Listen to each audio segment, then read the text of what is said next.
Little Snagyaw, Israel. Bibitaw nga po muna kami kasi kami po yung mantisipyaw. Akin ako nagigel ko na pinapapatidan. Tila lumilig ko ay mga kalooban namin na isa na musika. Madulas at nalutong na pinadalo. Isa pamamagitan ng dila na walang ngabag na pinapalagapak sa kalakala. Tunog na ganito ko hindi mo mauuwa. Yawmen kung taga-taga ka. Kaya bakit sumapat at manahimik kalala ko nalalaman mo ikakarampot. Mga asalag ka malalim para di mapalumanag sa tato pinagdasipot. Napakadami ng mga tiniis ko para lang magkakaibang lirahis mo. Hanggang sa di ko naman ay naagad na binilis ko. Sa mga pagkakataon na ganito ay wala naman di ka para sa matuloy na bebe ko. Ikaw disidido talaga na umunawa ay marapat na na matuloy at makinig. Magkakasabay lang ka magkapag-ungugsak. Nakalito sa lakas sa diba kontrol binahagi pa atay pasugod nagkakadali lang tapos na bigla na tutuloy pumurol. Brrr! Sa pagkataon na na, ikapag narasa na ako, ay manatanig din ito, patuloy naman na nagkasasama tuloy para doon sa kung saan ako, lahat na bilang ikapito nag-iisa sa pinakamalulubet.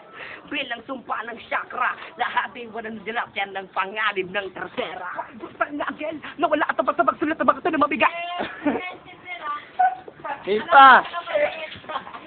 Jay! Yo! Yo! Israel ba ho? Game na ulit! Dali! Game! Game na! Yo! Naiya na po yung batan to! Naiya! Pero gwapings yan! Gwapings yan! Gwapings yan! Chick boy!